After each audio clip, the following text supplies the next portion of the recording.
আসসালামু আলাইকুম বন্ধুরা, চলে আসলাম আরেকটি নতুন ভিডিও নিয়ে। তো আজকে কথা বলবো, কিছু ভাই আমাকে জিজ্ঞেস করছেন যে আপনারা এখানে আসলে কিভাবে গাড়ি চালাবেন, কিভাবে লাইসেন্স পাইবেন, এই বিষয় নিয়ে আজকে কথা বলবো।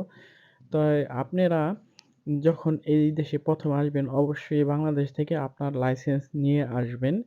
ওই লাইসেন্স দিয়ে আপনি ১ বছর এখানে ড্রাইভিং করতে পারবেন এবং ১ বছরের পরে আর ওই লাইসেন্স চলব না। আপনাকে এইখানকার নিয়মের মতন চলতে হইব। এই তো এই নিয়মগুলি সহজ, কি নিয়ম আছে এগুলি সব বলে দিব আজকে আপনাদেরকে। তো আপনি যখন নাকি বাংলাদেশ থেকে যে ড্রাইভিং লাইসেন্সটা নিয়ে আসবেন, ওইটা যদি আপনাকে রাস্তায় কখনো পুলিশে ধরে তখন আপনি কি করবেন?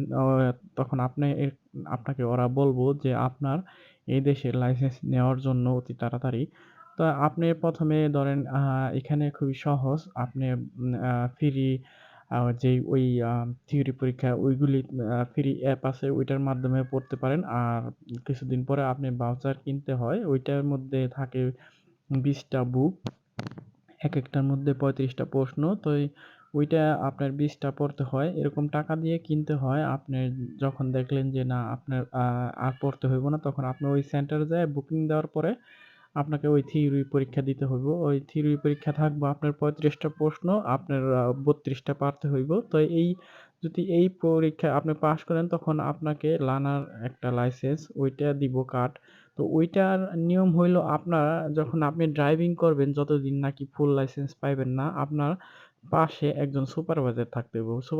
সুপারভাইজার মানে হইলো যে একজন ফুল লাইসেন্স পাইছে ওই লোকটাকেই বলে সুপারভাইজার। তো সে যদি আপনার পাশে থাকে তাহলে আপনি ড্রাইভিং করতে পারবেন, কোনো সমস্যা হবে না। কিন্তু এছাড়া আপনি ড্রাইভিং করতে পারবেন, অ্যাক্সিডেন্ট না হলে কোনো সমস্যা হয় না। এখন এখানে এখানকার নিয়ম হচ্ছে আপনি যতক্ষণ না আপনি অ্যাক্সিডেন্ট করছেন বা কোনো ক্রাইম না করছেন ততক্ষণ আপনাকে কোনো আইনের লোকই ধরব না।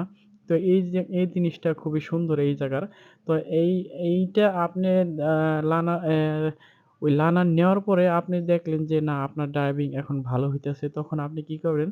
ওই ফুল লাইসেন্স নেওয়ার জন্য ওইটা আবার বুক দিবেন। ওইটা বুক দেওয়ার পরে তারা আপনাকে আ এ ০.৫ ঘন্টা সময় আপনাকে ওই ড্রাইভ করাইবো। আপনি যখন বুক দিবেন একজন টিচার থাকবো আপনার পাশে, বাম পাশে। তো ওইখানে যদি আপনি ওই যেই ফুল লাইসেন্সের ওইটা আম পাস করেন তখন আর কোনো সমস্যা নাই। আপনি ১০ বৎসরের জন্য ওই লাইসেন্সটা পাইলেন। ১০ বৎসর পাওয়ার পরে ১০ বৎসরের পরে আপনার যাইয়া আই টেস্ট হইব। ওই আই টেস্ট হইলেই আপনার আবার নতুন করে আবার ১০ বছর এরকম কিছু একটা আপনাকে দিব। তো আমি ১০ বছর এখনো পাই নাই। আমার ১০ বছর শেষ হয় নাই। তাই আমার এখন ফুল লাইসেন্স। তো আমি ওরকম বাংলাদেশ থেকে নিয়ে আসছিলাম লাইসেন্স। তো আনার পরে আমি এখানে কনভার্ট করছি ওইভাবে, ওই নিয়ম অনুযায়ী। তো এইভাবেই সাধারণত ড্রাইভিং লাইসেন্সটা নেওয়া হয়। আর একটা কথা সেটা হইলো আপনারা অবশ্যই বাংলাদেশ থেকে লাইসেন্স নিয়ে আসবেন। আর যদি নিয়ে না আসেন তাহলে এই দেশের অনুযায়ী আপনাকে অনেক একটু হার্ড, একটু না অনেকই হার্ড কারণ এই দেশের নিয়ম অনুযায়ী ১ ঘন্টা আপনাকে ওই ফুল লাইসেন্সের সময় ড্রাইভিং করতে হইব। ১ ঘন্টার মধ্যে যদি কোনো রং তারা না পায় তাহলেই আপনাকে ফুল লাইসেন্স দিব। আর যদি আপনি বাংলাদেশ থেকে নিয়ে আসেন তাহলে তো আপনাকে ০.৫ ঘন্টা এরকম সময় ড্রাইভ করতে হইব। তো ০.৫ ঘন্টা মোটামুটি ভালো হয়ে যায়।